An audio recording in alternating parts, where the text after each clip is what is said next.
a journey, trying to figure out what life belongs to him, how he should carry out his life.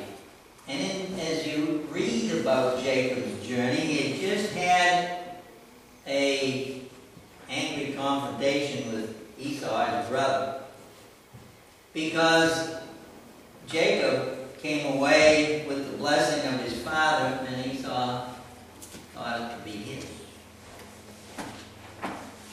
And there was much fighting going on. If you follow through and pick up on how this family related, you'll find that it's a lot like, yes, I say, families today. But being a preacher, I started to look at how we often say to each other, we are family.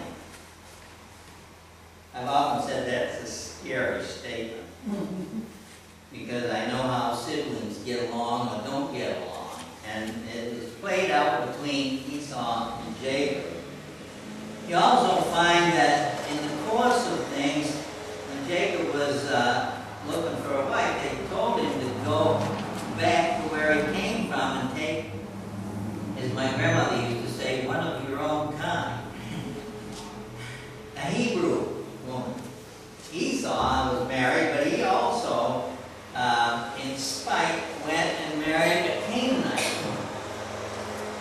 Now each went in their direction because they were being told by Isaac and probably Mama what to do. And as I played this out in my mind, I couldn't help but see the picture of the conflict. The conflict and how one person will mind another person's business. They tend to want to, folks want to tell each other how to live their lives. Has anybody here noticed that? We call it good information and trying to help.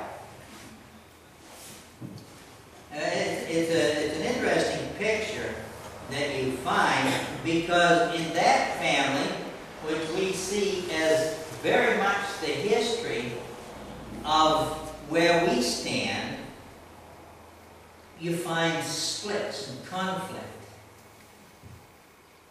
Well, I had rather an interesting week that I must tell you about. And this is where I bring it into the religious community, because that's where the attitude is elevated considerably. Because people, once they take a stand on how it is and what God says, they don't share that with you, they tell you. Not what they believe as much as what you should believe. And I struggle with that. And I struggle with it because I try desperately to share with my congregation information and let them make their own decisions. First thing that happened this week was I got an invitation from another denomination to do the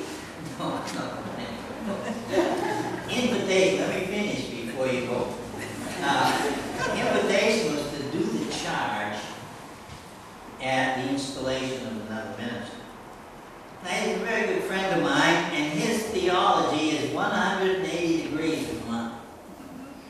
And I say that because I think that folks need to gather information and identify their own spiritual journey without dictate from the pulpit. My friend believes in the theology, I've been saved, you haven't, you better get on board or you'll be going to hell.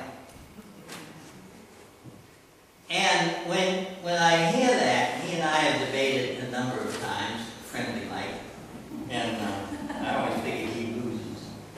But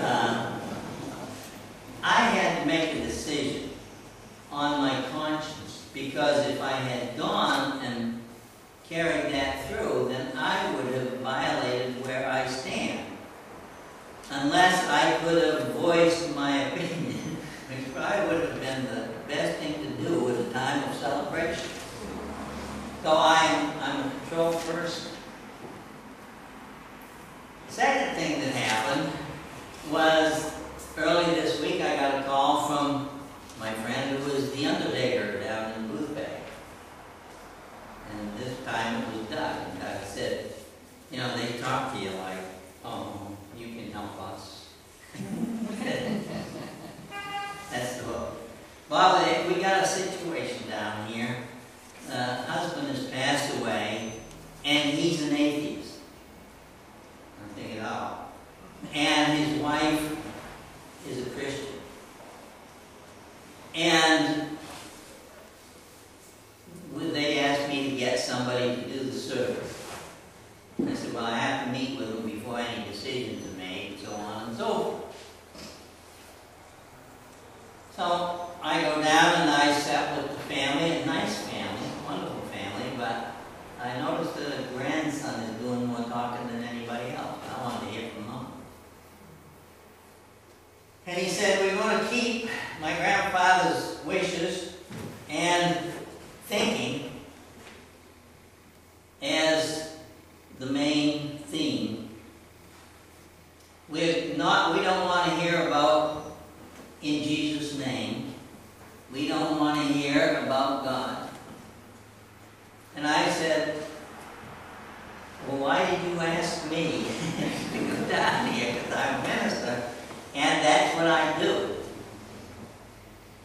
I said, why don't you just drink a toast to Grandpa and tell a few stories and go home? He said, can you give us a minute? And I went out and I told Doug, I said, I think I just got fired. So I sat there for a few minutes and I said, well, if I'm getting fired, I'm not going to stay here a long time because I got things I want to do this afternoon. So I go back in and I said, you ready for me? They said, yes, we've decided to go with you. Not that. Wasn't quite what I expected. But so I said, the first thing I want to hear from is your grandma. Where are you? Tell me about you. But what I was thinking as I sat there was, this is opportunity to share with his family. And so the service that I did, and I said to him, out of respect for your grandmother, we're going to hold what she needs up front. We'll talk about your granddad, we'll do all the things you want to do, but I am not going through here without a prayer for your grandmother and some of the other Christians that might be sitting here, or the other religious people from wherever they come. Well, that's okay. And we, on Friday, did the service. The one that was pushing the hardest came to me afterwards and said, thank you very much. I took opportunity and turned conflict into something positive. And the family went away celebrating the granddad's life and the faith that grandmother had. Third thing that happened to me, it's one of those weeks. And I'm a person that if I stand for something, I don't mind saying so. And I'll hear other people's opinion, but please leave me with my right to choose.